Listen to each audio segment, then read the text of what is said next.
사람들이 명품을 그렇게 선호를 해요. 사람들이 갖고 다니는 가방이 명품인지 짝퉁인지 어떻게 알 수 있을 것 같아요? 맞춰보세요. 과연 저게 명품인지 짝퉁인지 알아보는 방법이 있습니다. 갑자기 소나기 내리면 압니다. 그러니까 소나기가 낼 때 가방을 가슴에 탁 품고 뛰는 사람은 그게 명품이고요. 머리에 쓰고 뛰는 사람은 짝퉁입니다.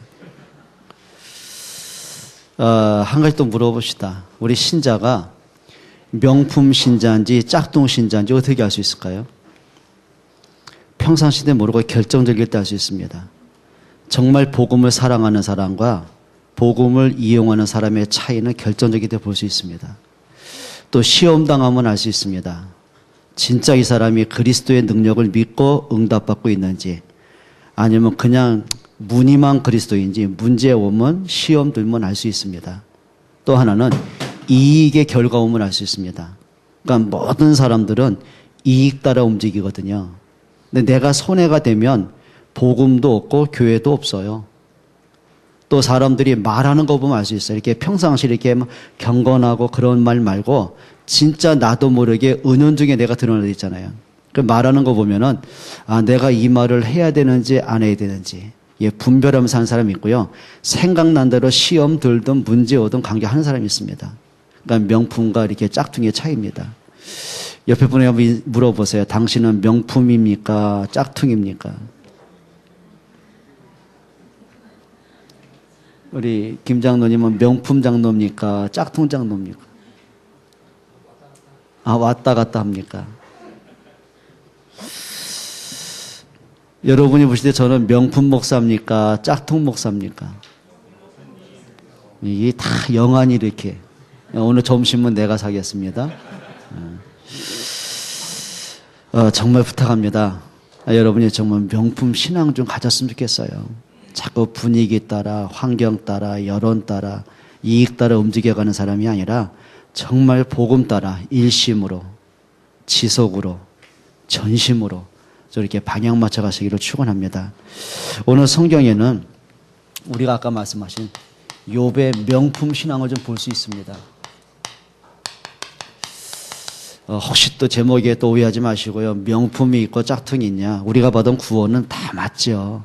우리가 가진 복음은 맞죠. 그런데 진짜 복음의 능력을 체험하느냐, 그냥 복음과 관계없이 사냐, 그 차이입니다. 진짜 내가 복음의 가치를 알고 생을 걸 준비가 되어 있느냐, 아니면 복음의 뒷전이냐, 그 차이거든요. 이렇게 보시면 되겠죠. 자, 예수님을 따르던 12제자가 마치 짝퉁처럼 예수님을 따라다닌 거예요. 그러니까 자기와 함께하는 그리스도가 누군지를 모르는 거예요. 그러니까 어떻게 하면 내가 예수님을 이용해서 내가 성공을 하고, 예수님을 이용해서 내가 어떻게 덕을, 이제 그런 생각이었지, 어떻게 하면 내가 이 예수님을 위해서 생을 걸까, 그런 거 없었거든요. 자, 그러다 보니까 제자들이 3년 반 동안 한 건 하나밖에 없습니다. 누가 높으냐. 서로 싸움하고요. 서로 열등감 갖고 피해의식 갖고 서로 험담하고 모함하고 파당하고, 그러다가 결국 예수님 부인하고 다 도망가 버리거든요. 근데 이 사람들이 언제 명품 신앙 되냐면요, 하나입니다. 감람산에 체험을 할 때입니다. 예수가 그리스도가 맞다라는, 십자가의 죽음이 그냥 한 예수님의 단순한 죽음이 아니라, 그냥 고통스러운 죽음이 아니라, 그래, 우리 죄를 대신하신 하나님의 능력이었구나, 그 십자가의 체험을 했을 때요. 그리고 예수님이 3일 만에 부활하신 그 능력을 체험했을 때요. 그리고 이 사람들이 생을 걸고 감람산에 들어가서 마가다락방에 모여서 언약 잡고 기도하는 중에 성령 충만 받을 때요. 그때부터 이 사람들의 생각이 달라지고 관심이 바뀌어지고 인생의 가치가 바뀌고 보는 게 달라진 거예요. 자, 그러니 그때부터는 어떤 조건 따라, 분위기 따라, 여론 따라가 아니라 이제 말씀 따라 갈 수 있는 이런 힘이 생겨지는 겁니다. 여러분, 우리가 신앙생활은요, 경력이 아닙니다. 내가 모태신앙이냐, 1대, 2대, 3대 기독교, 그게 중요하지 않습니다. 또 직분이 중요한 거 아닙니다. 내가 목사냐, 장로냐, 그게 문제가 아니고요. 진짜 내게 복음이 있냐는 겁니다. 정말 내가 복음을 사랑하냐는 겁니다. 정말 내가 복음을 체험하고 있냐는 겁니다. 정말 내가 이 복음을 위해서 내 생을 걸 만한 가치를 발견하냐, 그 차이거든요. 오늘 옆에 분에게 다시 한번 이렇게 말하세요. 우리 명품 신자 됩시다. 첫 번째 볼게요. 욥이 겪은 수많은 문제들이 있습니다. 오늘 본문에 보면 1장과 오늘 본문에 보면 욥이 당한 문제들입니다. 자, 일단 어떤 문제냐면요. 자, 사람들이 가장 민감한 부분이 있습니다. 그게 뭐라고 생각하십니까? 사람들이 가장 민감한 부분. 아무리 뭐 친한 친구다, 무슨 중마고우다, 진짜 너는 나는 의형제 아무리 떠들어도요, 딱 한 가지 때문에 틀어집니다. 그게 뭔지 아십니까? 돈입니다. 오늘 욥에게 욥기 1장에 보면 제일 먼저 닥친 게 뭔지 아세요? 모든 재산이 없어지는 거예요. 자, 도적대들이 여기저기서 쳐들어와 가지고는 모든 그 당시에 막 가축들을, 동물들, 짐승 다 뺏어가는 거예요. 그리고 지키고 있던 하인들을 다 죽이는 거예요. 자, 그나마 남아있던 몇 마리의 그 가축들조차도요, 그 천재 지변에서 다 죽음을 당하는 거예요. 여러분, 이게요, 어쩌다 얼마 정도 없어졌다가 아니라 어느 순간 밑빠진 물도개처럼 모든 재산이 한순간에 사라지는, 사기당하고 부dom하고 그런 정도가 아니라 모든 것이 없어지는, 소생할 힘이 없는. 거기다가 두 번째 욥에게 당한 문제가 뭔지 아십니까? 그게 자녀입니다. 욥에게는 7명의 아들과 3명의 딸이 있습니다. 자, 그 중에서 가장 아름답고 똑똑하고 총명한, 정말 이 형제 자녀들이 얼마나 의가 좋은지요. 그 중에 형제들 가운데 한 사람이 생일을 맞으면 모든 형제들이 모여서 함께 잔치하고 서로 축복해주고 하나님께 예배하고 감사가 될 만큼이요. 그만큼 이거. 그런데 문제는 돌풍이 불어가지고요. 그 집을 내려치는데 집이 무너지면서 그 집에 모였던 10명의 자녀가 한순간에 압사가 되고 만 거예요. 여러분, 부모 입장에서는요, 한 아이만 병들어도요, 가슴이 찢어지잖아요. 근데 병든 정도가 아니라, 한 명이 죽은 정도가 아니라 10명이 한순간에 죽음을 당하는 거예요. 여러분, 이 정도 되면 사람은요, 반 미쳐버리거든요. 자, 거기다가 욥이 당한 문제가 뭐죠? 그게 건강 문제입니다. 머리끝부터 발끝까지 온몸에 악창이 던 거예요. 그게 하나 이제 문둥병의 일종이거든요. 근데 욥이 당한 것은 악창이라고 그랬어요. 얼마만큼 고통스러웠냐면은 그 몸에 막 부스러움과 고름으로 짓눌러가지고 모든 사람에게 막 냄새를 풍기고 얼만큼 이게 헌대가 많았냐면은 동네 개들이 몰려가지고 욥의 몸을 핥을 만큼 얼만큼 가려움증이 왔냐면 자기 집에 무너져 있는 그 기와장으로 몸을 푹푹 긁어야 될 만큼. 여러분, 그게 문제입니다. 거기다가 또 무슨 문제가 오냐면 사랑과의 갈등의 문제입니다. 자, 이제는 좀 와이프라도 위로하고 옆에 지켜줘야 되잖아요. 좀 간호해야 될 시간 아닙니까? 근데 여자가 하는 말입니다. 너 이래도 하나님 믿겠냐? 차라리 하나님을 저주하고 죽어버려라. 악담 정도가 아닙니다. 그리고 이제 도망가 버린 거예요. 3명의 친구가 멀리서 위로한다고 하시고 찾아와서는요, 정죄하기 시작하는 거예요. 네가 죄 짓지 않고서야 까닭없이 하나님이 저주하겠냐? 네가 평상시에 그렇게 경건한 척, 의로운 척, 혼자 잘난 체 하더니 네가 얼마나 숨은 문제가 많고 죄가 많겠냐? 회개하라. 여러분, 이게요, 말이 쉬운 거죠. 그러면 적어도 경제 문제, 자녀 문제, 건강 문제, 사람과의 갈등 문제는요, 모든 사람에게 아킬레스건입니다. 이 중에 보통 사람은 하나만 걸려들어도요, 못 견디죠. 인생 무너지죠. 여러분, 과연 사람이 숨을 쉬고 살겠습니까? 과연 맨정신으로 살겠습니까? 자, 극단적으로 자살 선택 안 하겠습니까? 자, 술 기운 없이는 밤 미치지 않고 살아가겠습니까? 여러분, 사람들 치고요, 이 문제 감당 할 수 있는 사람 누가 있겠냔 말이에요. 근데 욥이 한 번에 터진 문제입니다. 그러면 이 문제를 통해서요, 사단이 원하는 목적이 있습니다. 여러분, 사단이요, 욥의 재산을 탐냈겠습니까? 욥의 자녀를 보고 너무 탐내가지고 막 뭔가 해코지하게 하겠습니까? 욥이 건강하게 사는 걸 배합하겠습니까? 사단은요, 이 4가지 문제에 전혀 관심 없습니다. 사단의 목적은 하나입니다. 이렇게 말하는 거죠. 네가 이렇게 어려움 당하면서도 그래도 하나님 믿을 수 있냐? 네가 믿는 하나님 뭐 했냐? 너 이러고도 하나님 믿을 마음이 있냐? 너 이러고도 하나님께 예배할 이유가 있냐? 그게 뭐죠? 끊임없이 문제를 주면서 우리 속에 한 가지입니다. 불신앙입니다. 그러니까 사람이요, 이 중에 한 가지만 문제를 당해도 하나님이 있으면 이럴 수 있어.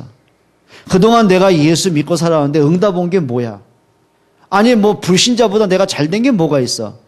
예, 거의 모든 사람이요 여기서 무너지기 시작하는 겁니다. 그렇죠? 자, 사단의 목적은 하나입니다. 그것 때문에 온갖 시험에 들게 만드는 거죠. 기도할 힘조차도 없게 만들고 예배하러 간다는 것조차도 이제 생각도 안 나고 혹시라도 억지로 예배당에 찾아왔는데 정말 마음은 딴 데가 있고 말씀이 전혀 안 들려지고, 그렇죠? 사람하고 심각한 갈등 느끼게 만들고, 그래 아무것도 아닌데 나는 못 견디는 거예요. 뭔가 상처 속에, 열등감 속에, 피해의식 속에 아무것도 아닌데 그냥 시험 들게 만드는 거예요. 서운하게 만드는 거예요. 뭐 하게 만지 아십니까? 결국은 이겁니다. 내가 받은 하나님의 은혜를 이걸로 바꾸죠. 원망으로 바꾸기 원하죠. 그게 사단의 목적입니다. 자, 그러면서 뭐가 되냐면, 자, 하나님의 계획은 뭐다? 관심 없습니다. 이제 인생 계속 무너지는 완전 재앙으로 끝내게 만듭니다. 그게 사단의 목적입니다.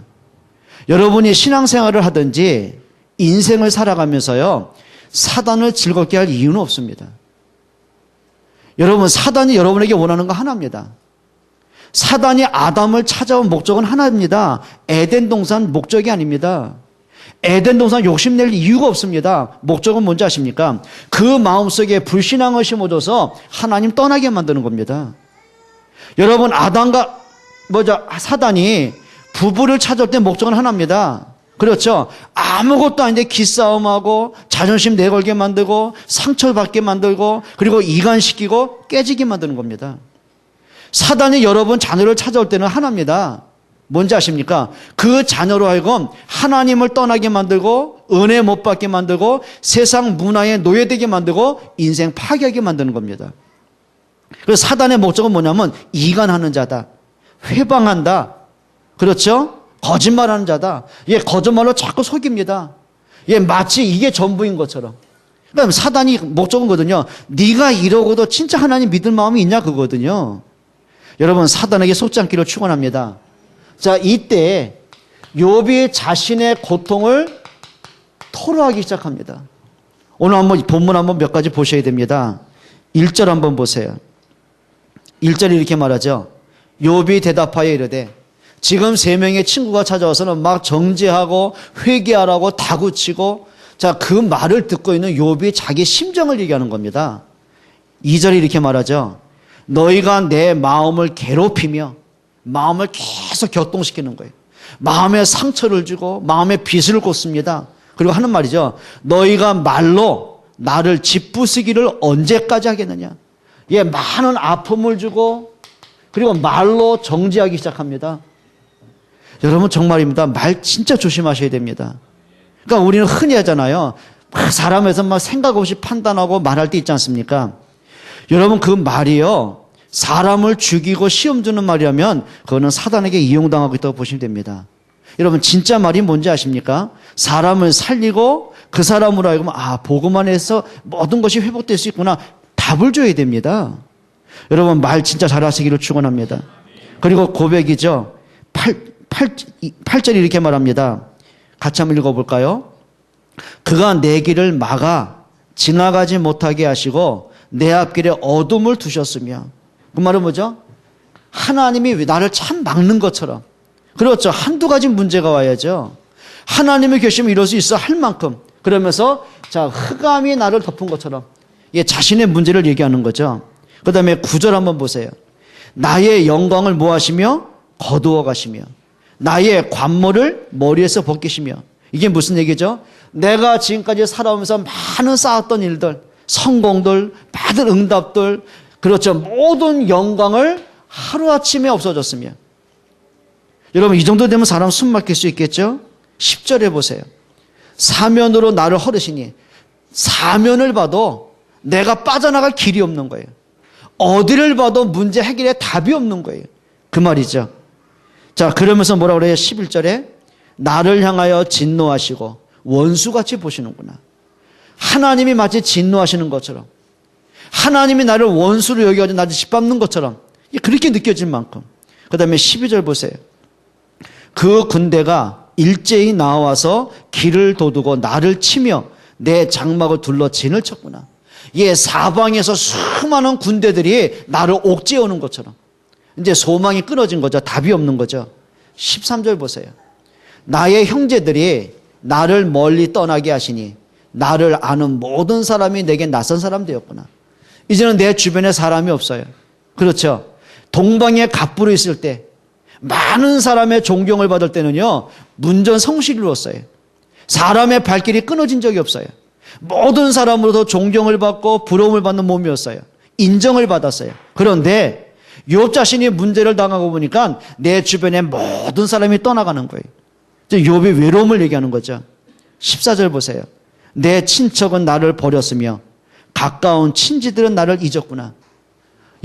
가까운 친척들조차도 짐이 될 만큼. 15절 보세요. 내 집에 머물러 사는 자와 내 여종들은 나를 낯선 사람처럼 여기니 내가 그들 앞에서 타국 사람이 되었구나. 자기 집에서 일하던 그 하인들조차도 무시해버리는. 그러면서 16절입니다. 내가 내 종을 불러도 대답하지 아니하니 내 입으로 그에게 간청하여야 하겠구나. 말하지 않아도 그렇게 움직였던 하인들이 사정하고 막 간청을 해도 움직이지 않을 만큼 무시당하는 입장이 되어버렸어요. 17절 보세요. 내 아내도 내 숨결을 싫어하며 내 허리의 자식들도 나를 가려내게 하는구나.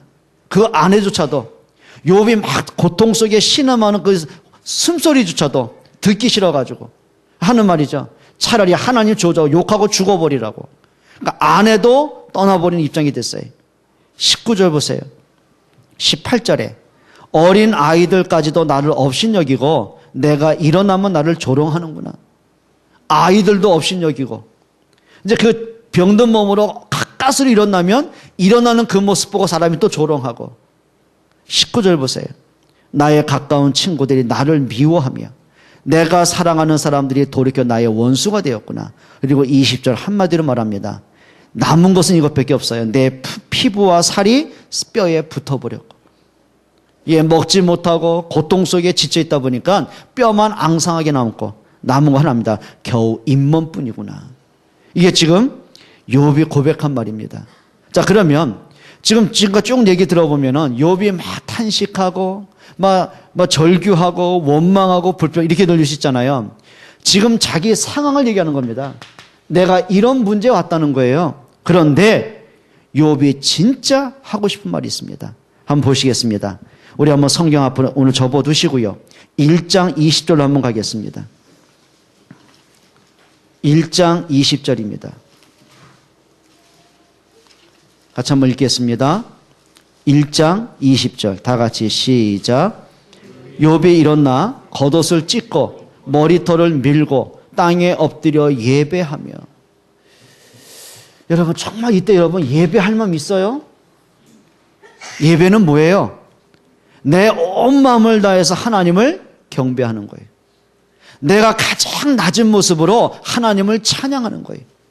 나를 구원하신 그 은혜에 감사로 하나님 앞에 서는 거예요.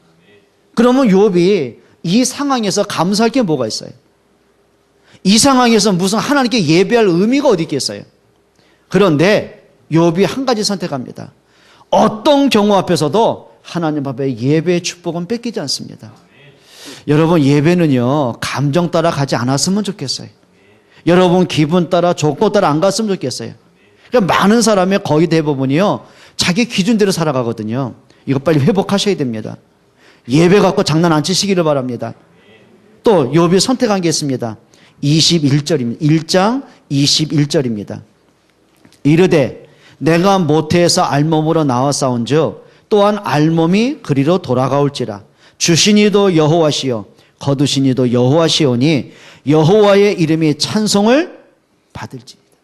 문제 앞에서가 아닙니다. 하나님 앞에서 신앙 고백이 나옵니다. 여러분 이 정도 되면 진짜 믿음 고백할 수 있겠습니까? 내가 요셉이를 내가 계속 야단치고 내가 혼을 내고 무시하면은 요셉이 그래도 그래 목사님이 이유가 있겠지. 그래, 나로 하여금 뭔가 깨닫게 해서 일부러 저러시겠지. 그래, 내가 갱신할게 뭐야?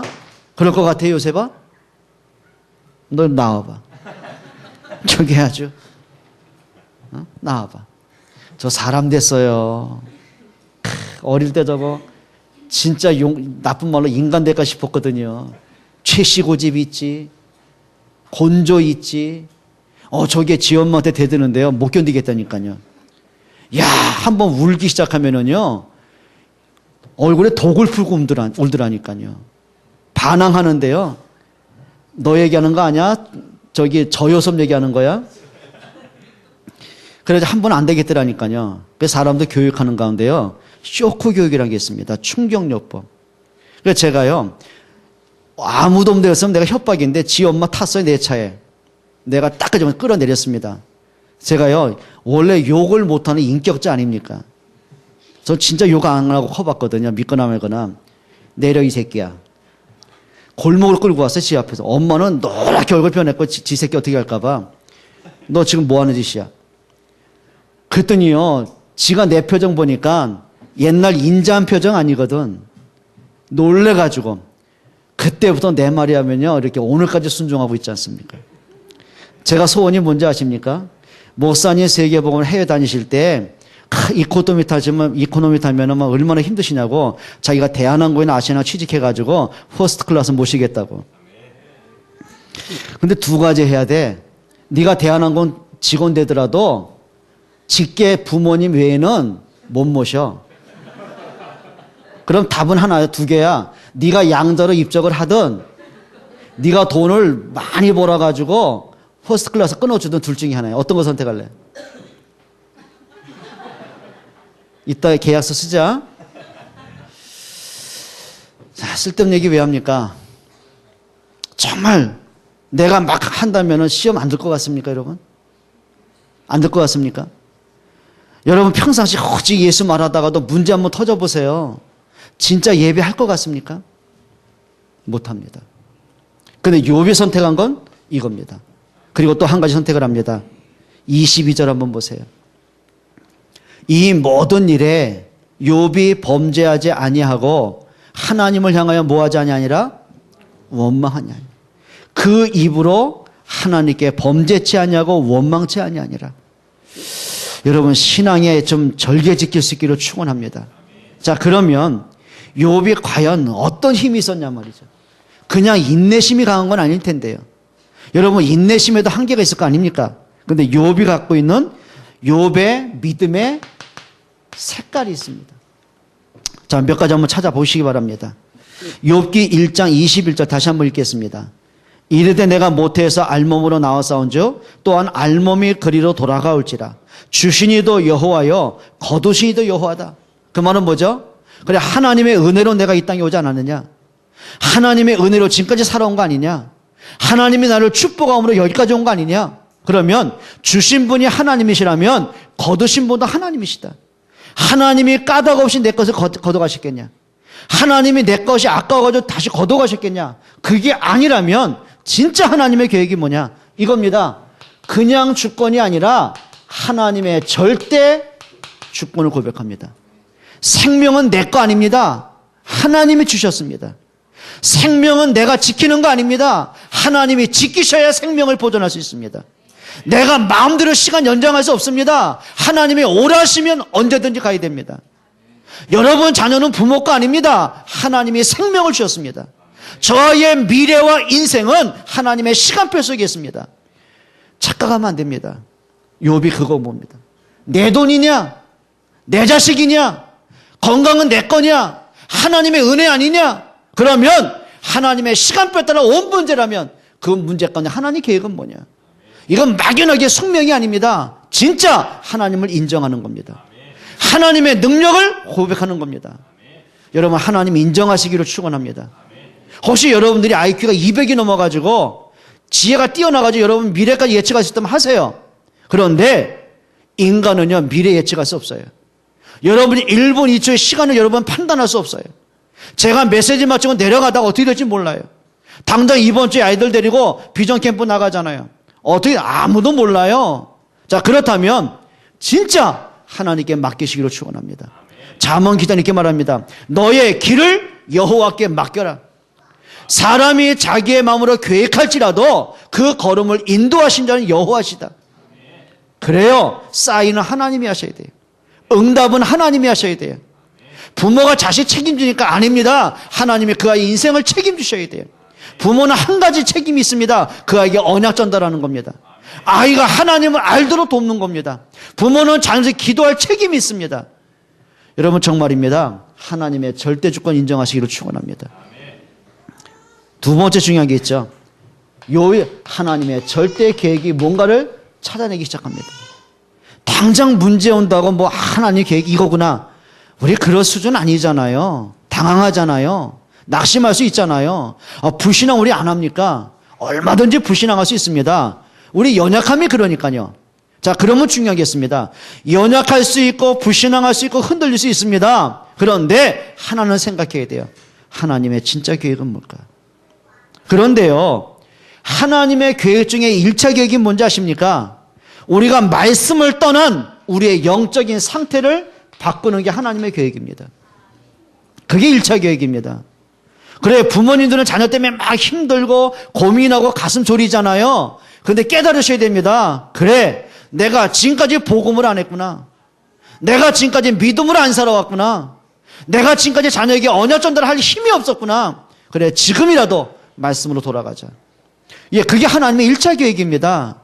그러고 보니까 뭐가 보여요? 우리의 영적인 문제들이 보이기 시작합니다. 아, 이게 가문의 문제구나. 그래, 이게 그냥 가난해서 온 문제가 아니라 가문에서 내려온 영적인 대물림이구나. 그래, 이게 영적인 문제구나. 사단이 이렇게 속였구나. 예, 내가 영적인 싸움할 수 있는 힘이 회복되는 겁니다. 자, 그러다 보니까 내가 가는 길이 보입니다. 그게 응답의 길입니다. 하나님은 여러분은 실패자로 끝내길 원치 않습니다. 그렇죠. 그렇기 때문에 때로는 내가 말씀을 떠났을 때 말씀을 돌이키게 만들어요. 그게 때로는 힘들게 문제를 통해 갈등을 통해 시험 통해. 그런데 보고만 해서 보니까 그게 응답의 발판되는 거예요. 깨닫기를 축원합니다. 그래서 문제가 왔다고 낙심하지 마시고요. 하나님의 계획은 뭐지? 하나님이 나에게 깨닫게 하는 게 뭐지? 그게 응답입니다. 승리할 수 있기를 축원합니다. 자, 그러면서 욥이 한 가지 고백하죠. 22절에 이 모든 일에 욥이 범죄하지 아니하고 하나님을 향하여 원망하지 아니하니라. 그게 무슨 얘기죠? 단순하게 원망 안 했다 그 말이 아닙니다. 사단이 원하는 것을 보란듯이 깨트린 거예요. 사단이 주는 시험을 보란듯이 깨트리는 거예요. 사단의 목적 그거거든요. 너 이래도 하나님 믿겠냐? 너 이래도 교회 나갈래? 이래도 예배할래? 예, 그 때문에 불신앙 주고 시험을 주고 갈등을 주고 문제를 주는데 욥이 거기에 속지 않습니다. 보란듯이 이깁니다. 여러분, 그게 뭐예요? 영적 싸움할 수 있는 이기는 겁니다. 진짜 힘이 있었던 거예요. 영적인 힘을 좀 얻으세요. 승리하시기를 바랍니다. 자, 그러면서 20절에 뭐라 하죠? 하나님께 절대 영광. 하나님께 절대 영광. 그게 22절입니다. 하나님을 향하여 원망하지 아니하니라. 그러면서 계속 보면은 하나님을 찬양하고 감사거리를 찾아내고 하나님께 영광을 돌리고 그게 욥의 믿음의 고백입니다. 그러면서 이거 하나 있습니다. 욥의 바른 믿음의 선택을 했어요. 여러분 하셔야 됩니다. 사람은 선택의 삶입니다. 여러분 아침에 일어나는 것도 선택입니다. 더 잘까 일어날까. 분명히 일어나야 되는 시간인데 사람은 자꾸 늘어지잖아요. 선택입니다. 밥을 먹는 것도 선택입니다. 뭘 먹을까 말이에요. 자, 일상생활에 자질구레한 선택도 있지만은요, 중요한 선택이 있습니다. 지금 욥은 그런 삶의 그런 선택 정도가 아니라니까요. 생명의 선택을 해야 돼요. 내가 사단이 원하는 불신앙을 선택할 거냐? 아니면 내가 하나님 앞에 믿음의 선택을 할 것이냐? 내가 감사를 선택할 거냐? 아니면 원망을 선택할 거냐? 근데 욥은 믿음을 선택했어요. 하나님의 말씀을 선택했어요. 자기 감정 따라, 기분 따라, 자기 상태 따라간 게 아니라 하나님의 말씀 따라가는 거예요. 여러분이 가장 힘들수록 말씀 따라가세요. 여러분이 때로는 말씀을 붙잡을 때 은혜가 되는데 현실을 쳐다보니까 문제 오잖아요. 이해가 안 될 때 있잖아요. 도대체 뭔지 모를 때 있잖아요. 그때는 한 가지 하세요. 믿어지든 안 믿어지든 내가 갈등이 오든 안 오든 간에 하나님의 말씀 앞에 서세요. 그게 응답입니다. 여러분 이렇게 하셔야 돼요. 예를 들면 학생들이요. 내가 게임 속에 막 재미있잖아요. 그때는요. 재미를 따라가면 안 돼요. 내가 재미있는 거 선택하면요. 밤을 새우고 몇 날 며칠을 게임 앞에 패인돼야 되는 거예요. 삶이 망가져야 되는 거예요. 선택을 바로 하셔야 됩니다. 그래 재미없는 거 선택하셔야 돼요. 그렇죠? 여러분 그 컴퓨터를 끌 때 게임을 종료할 때 여러분 그거 막 얼마나 고민되겠습니까? 그런데 재미없는 거 선택하는 게 사는 길입니다. 여러분 막 불신앙이 생길 때 막 사람에서 막 원망이 생길 때 막 미움이 생길 때 선택 잘하세요. 그때는 손해보는 거 선택하세요. 뭐 단순히 뭐 경제를 손해봐라 그 말이 아닙니다. 내가 이걸 놔버리면 내려놓으면 자존심 상할 것 같습니까? 그때는 자존심 상하는 걸 선택하세요. 이해가 돼요? 여러분 자녀들이 부모님에서 막 원망하죠? 솔직히 원망할 자격이 우리 있습니까? 그동안 받은 게 얼만데요. 그런데 사람들은요. 그동안 내가 은혜 받고 사랑받은 건 잊어버려요. 지금 내 눈앞에 있는 엄마의 말 한마디에 엄마가 요거 하나 안 해준 것 때문에 수만 가지 해준 건 잊어버리고 그거 한 가지 때문에 원망하고 대들잖아요. 그때 선택 잘 하셔야 됩니다. 감사를 선택하세요. 근데 그게 시간 지나는데 그게 내가 사는 길이에요. 그게 사단을 꺾는 길이에요. 여러분 예배가 안 됩니까? 억지로 나와 앉으세요. 여러분 그거는 억지로 받는 응답이 있다니까요. 말씀드렸잖아요. 예수님이 십자가에 못 박힐 때 이미 막 39대 채찍은 맞았죠. 거의 초죽음 상태라. 그러니 예수님이 자기 십자가를 지고서 골고다 언덕 올라가는데 힘이 없잖아요. 걔 쓰러지잖아요. 시간이 지연되니까 군사들이 그 군사의 그 위협을 가지고 아무나 잡은 겁니다. 그게 구레네 시몬입니다. 그러니까 군사가 칼을 들이고 명령하는데 어떻게 어겨요? 억지로 십자가 지는 거예요. 내가 해피면 이 시간에 그 자리에 있었을까? 이 수많은 사람을 해피면 내가 걸렸을까? 재수없네. 이거 아닙니까? 그런데 억지로 십자가 지고 골고다까지 간 겁니다. 그 덕분에 예수님이 죽으시는 그 맨 앞에 있었던 겁니다. 예수님의 표정을 읽었어요. 예수님의 세미한 소리를 다 들었어요. 되어지는 일을 봤어요. 답이 나온 겁니다. 이분이 메시아가 맞구나. 이분이 메시아가 맞구나. 그 집에 들어간 겁니다. 돌아갔잖아요. 그러니까 구레네란 말은 아프리카 한 지역이에요. 그러니까 유월절 의식을 지키려고 예루살렘까지 왔다가 예수님의 십자가 사건을 보고 억지로 십자가 맨 거예요. 그리고 모든 유월절 의식을 마치고 아프리카 자기 집으로 갔어요. 뭐 얘기했겠습니까? 그동안 말씀을 붙잡은 걸 성취된 언약, 만난 그리스도 얘기했겠죠. 근데 그 가족의 이름이 나옵니다. 그게 로마서 16장 15절입니다. 바울이 잊을 수 없는 로마교의 제자들이 있습니다. 그때 뭐라고 했냐면 루포와 그 어머니에게 문안해라. 그 어머니 곧 내 어머니니라. 성경에 나와요. 뭔 얘기죠? 구레네 시몬이 억지로 십자가 진 것 때문에 메시아 만났어요. 그리스도 만났어요. 그리고 예수님의 부활을 확인했어요. 집에 돌아갔어요. 자기 가족들에게 자녀들에게 복음을 말한 거예요. 근데 가족이 예수를 알고 제자가 된 겁니다. 근데 하나님의 은혜죠. 아프리카에서 로마로 오게 된 거예요. 자, 하나님의 응답 속에 있어요. 전도 제자가 되는 겁니다. 여러분 억지로 십자가 질 필요 있더라니까요. 여러분 감정 따라 안 갔으면 좋겠어요. 말씀 따라가세요. 믿음으로 하세요. 기분대로 하지 마세요. 말씀대로 하세요. 아멘 해야 됩니다. 정말 부탁합니다. 자, 그러면 욥이 이렇게 믿음의 색깔을 갖고 있기까지는요, 그 바탕 속에 깔려 있는 게 있습니다. 그게 뭐죠? 욥의 복음관입니다. 욥이 붙잡은 복음이 뭐냐는 거죠. 그게 오늘 본문에 나옵니다.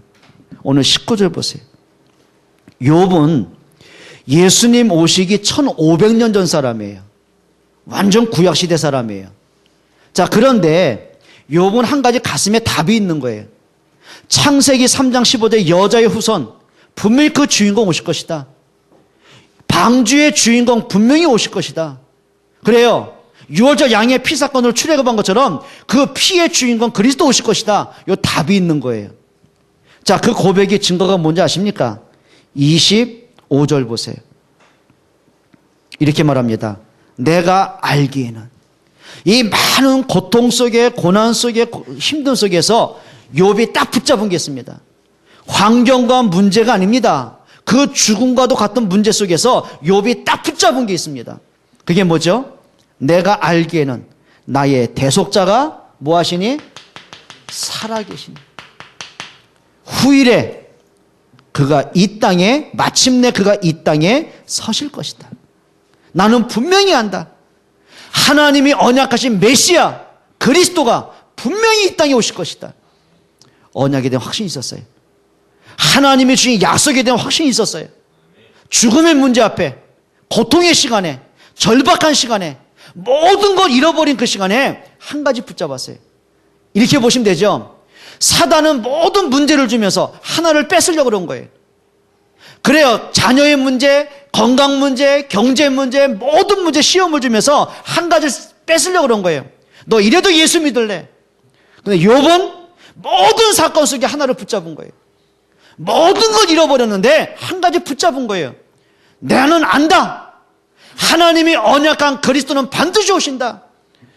여러분, 언약에 대한 확신입니다. 그걸 붙잡는다고 하는 거예요. 우린 놔버리잖아요. 그래요. 부모들이 아무리 경제 문제고 건강 문제, 뭐 삶의 문제 와도 자녀는 포기할 수 없잖아요. 그렇죠. 비록 자녀들이 막 어머니가 가출을 했던, 유괴를 했던, 집을 나갔던, 부모는 그 아이가 돌아올 때까지 놓지 않잖아요. 가슴에 놓지 않잖아요. 밥을 먹어도 먹는 것 같지 않잖아요. 따뜻한 방에 자도 잠자는 것 같지 않잖아요. 늘 아이 생각하잖아요. 그게 뭐예요? 놓지 않는 거예요. 여러분, 언약 그렇게 좀 붙잡기로 축원합니다. 조금 문제면 확 나버리고, 사람하고 조금 부딪히면 확 나버리고, 애나 예수합니다. 교회 안 나가. 여러분, 진짜 그 어리석은 겁니다.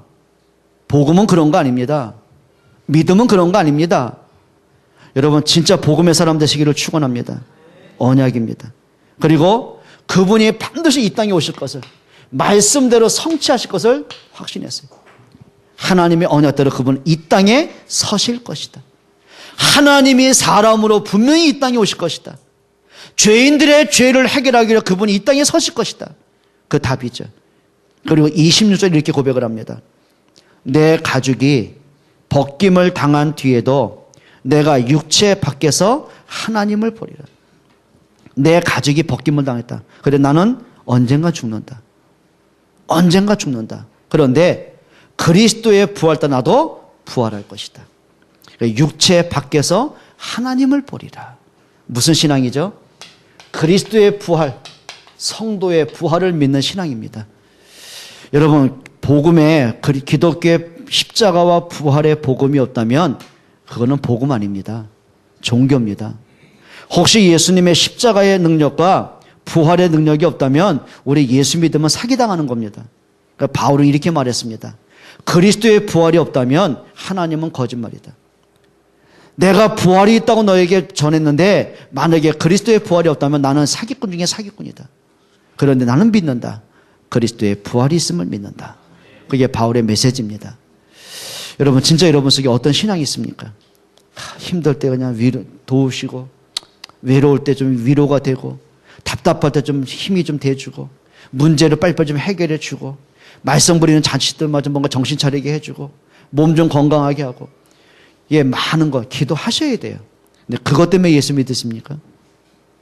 예를 들면 누군가 우리 하람이가 목사님을 따라오는데 나는 목사님이 존경스럽고 은혜 받고 좋아요. 그런데 밥 사주면 더 좋고요. 그 목적은 뭐예요? 말씀이 아니죠, 그죠? 먹는 게, 그죠? 그러니까 내가 너를 위해서 죽을 때까지 안 사주려고 그래. 그럼 벌써 속보이잖아, 이게. 얼마나 속보입니까? 그래서 아양 떨고 말해요. 막 목사님처럼 인자 한 점 먹고요. 목사님처럼 잘생긴 분 없고요. 목사님 키가 작아도 크게 보이고 막 떠들어봐요. 감동이 안 돼, 나는. 그런데 나는 아무것도 안 해주는데 저희가 말씀의 은혜 받고 힘을 얻는다. 나는 다 해줄 마음이 있는데, 밥도 사줄 마음이 있는데. 지난번 사줬잖아, 그치? 기억이 안 나니? 네가 먹은 건 내가 사준 거야. 장로님 통해 너 사줬잖아. 내가 사준 거야. 제가 안 믿네요. 정말 부탁합니다. 조건 따라 얄팍한 신앙 말고요. 괜찮습니다. 그리스도면 됩니다. 복음이면 충분합니다. 저 그러시길 축원합니다. 자녀들이요. 엄마 아빠 죽기 전에 빨리 재산 줘. 요런 놈의 자식하고요. 엄마 나는 다른 거 필요 없고 부모님 나를 낳아주신 것만도 고맙습니다. 요런 자식하고요. 누가 더 이뻐 보여요? 다른 거예요. 조건 따라가 아니에요. 여러분 정말 부탁합니다. 복음 따라가시기를 축원합니다. 그리고 욥이 겁니다. 하나님은 나와 함께 한다는 확신이 있었어요. 지금 다 잃어버렸는데요. 근데 한 가지는 분명해요. 창조주 하나님은 지금도 나와 함께 하신다. 자, 그 결과입니다. 자, 욥이 그 복음을 붙잡고 있는 그 결과의 응답들이 옵니다. 42장 5절로 한번 가봅시다. 42장 5절 한번 보세요. 다 같이 봅니다. 내가 주께 대하여 귀로 듣기만 하였사오나 이제는 눈으로 주를 뭐하나이다 배웠다. 그래요. 내가 지금까지 많은 주의 종을 통해서 메시지 들었습니다. 그런데 이제 내가 들어서 믿는 것이 아니라 내가 하나님을 봤습니다. 자, 그 고난 속에 문제와 사건 속에 죽음보다 더한 위기 속에서요. 욥이 본 게 있습니다. 이걸 본 겁니다. 하나님 봤습니다. 그게 뭐냐면 이론의 고백이 아닙니다. 사실적 믿음의 고백이 되어집니다. 이론의 신앙이 아닙니다. 들어서 알고 있는 게 아니라 마음속에 확신된 게 있습니다. 사단도 그걸 지울 수 없는, 뺏을 수 없는 확신이 있습니다. 어떤 문제와 사건 속에서도 내가 놓지 않을 언약에 대한 답이 있었습니다. 이게 사실적으로 본 거죠. 또 이렇게 말합니다. 42장 6절입니다. 그러므로 내가 스스로 거두어 드리고 티끌과 제건 내가 뭐하나이다? 회개하나이다. 여러분 욥이 뭐 잘못한 게 있습니까? 그런데 마지막 하나까지라도 하나님 앞에 돌아가는 거예요. 여러분 여기서 말하는 회개란 단어가 메타노의 뜻이거든요. 그 말은 뭐냐면 관역에서 벗어난 내가 다시 돌아갑니다. 그러니까 죄는 뭐냐면 하마르티아거든요. 활을 쐈는데 관역에서 벗어난 거예요. 내가 예수를 믿는데 엉뚱하게 믿는 거예요. 그게 죄라는 거예요. 그런데 회개는 뭐냐면 벗어난 화살을 다시 정상 궤도로 들어가는 거예요. 그러니까 욥이 그걸 말한 겁니다. 내가 혹시 지금까지 내가 여기에 내가 의지하는 것이 있더라면 진짜 내가 하나님 바라보겠습니다. 이제 그 고백이죠. 자, 그러면서 42장 8절입니다. 하나님이 욥을 인정하십니다. 그런즉 너희는 수소 일곱과 지금 막 비난하고 힐난하고 정죄하는 세 친구에게 하는 말이죠. 그런즉 너희는 수소 일곱과 순양 일곱을 가지고 내 종 욥에게 가서 너희를 위하여 번제를 드리라. 내 종 욥이 너희를 위하여 기도할 것인즉 내가 그를 기쁘게 받으리니 너희가 우매한 만큼 너희에게 갚지 아니하리라. 이는 너희가 나를 가리켜 말한 것이 내 종 욥의 말같이 옳지 못함이라. 뭔 얘기죠? 지금 실수한 제 친구에게 하는 말이죠. 하나님이 너희의 잘못을 회개할 길이 있다. 네가 욥을 찾아가라. 그 욥이 용서하면 그들의 죄가 용서되는 거예요. 이게 무슨 일 생각하십니까? 자, 하나님이 욥을 인정하십니다. 따라합시다. 하나님이 인정하는 사람. 여러분 저한테 까부시면 안 돼요. 어느 날 하나님이 너 신목사한테 회개 안 하면 용서 안 하겠다 그럴 때 온다니까요. 죄송합니다. 정말 부탁드립니다. 하나님이 인정하는 사람. 그리고 사단을 완전히 KO 패하는 사람. 여러분 사단이 더 이상 할 게 없어요. 건드릴 거 다 건드려 봤거든요. 시험 줄 거 다 줘봤거든요. 그리고 하나를 원했어요. 하나님 없네. 그거 원한 거예요. 그런데 사단이 기겁을 하죠. 여러분 사단을 좀 꺾기를 축원합니다. 끌려가지 마세요 좀. 그리고 9절 한번 보세요. 이에 대만 사람 엘리바스와 스와 사람 빌닷과 나하마 사람 소발이 가서 지금 세 사람이 친구인데 끊임없이 정죄하고 판단한 사람들이거든요. 근데 이들이 뭐하죠? 여호와께서 자기들에게 명령하신 대로 행하니라. 여호와께서 욥을 뭐하셨더라? 기쁘게. 그래야 나를 대적하는 사람들조차도 알게 되는 겁니다. 아, 저 사람이 말한 하나님이 맞았구나. 그래요. 왕이 요셉을 보면서 네가 말한 하나님이 맞구나. 요거예요. 응답받기로 축원합니다. 그리고 42장 10절 보세요. 욥이 그의 친구들을 위하여 기도할 때 여호와께서 욥의 공경을 돌이키시고 그 다음 보세요. 여호와께서 욥에게 이전 모든 소유보다 뭐 하셨다고요? 예, 여기서 말하는 게 갑절의 축복입니다. 물질의 양을 얘기하는 게 아니에요. 하나님이 주시는 축복이 있어요. 그러니까 사람이 노력해서는 응답이 있지만 하나님이 주는 축복이 있어요. 부모가 설득해서 막 아이를 이끌어가는 거 있지만 하나님이 그 애의 마음을 감동하셔서 인생 바꾸는 응답이 있어요. 이게 갑절의 축복입니다. 여러분 응답받기로 축원합니다. 하셔야 됩니다. 오늘부터 여러분들은 응답받을 그릇 준비하세요. 그러니까 우리는 응답받는 데 관심이 있잖아요. 그럼 나는 응답받을 그릇이 맞냐는 거죠. 그게 오늘 명품 신자들입니다. 잘하라 그 말이 아니거든요. 하나님 인정하세요. 진짜 말씀 붙잡으세요. 믿음 선택하세요. 여러분 자꾸 말 한마디 하더라도요. 예, 사단이 원하는 것, 막 복음을 회방하고 교회를 어지럽히고 사람 시험 주는 말은 하지 마세요. 여러분 말 한마디 한마디가 하나님께 영광이 되어지고 사단이 꺾여지고 듣는 사람이 답을 얻는 축복의 말이 됐으면 좋겠어요. 그게 이제 뭐예요? 그릇이란 말이에요. 옆에 분에게 인사하세요. 우리 짝퉁 신자 되지 맙시다. 명품 신자 됩시다. 기도하겠습니다. 하나님 감사합니다. 산 믿음이 회복되길 원합니다. 진짜 복음의 능력을 깨닫고 체험하는 복음을 누리는 복음의 증인된 복음의 사람이 되기를 원합니다. 하나님 저희를 통해서 하나님 나라가 이루어지게 하시고 하나님 저희의 가는 현장에 흑암이 무너지고 생명이 사는 교회가 세워지는 증인들 되게 하옵소서. 예수 그리스도의 이름으로 기도합니다. 아멘.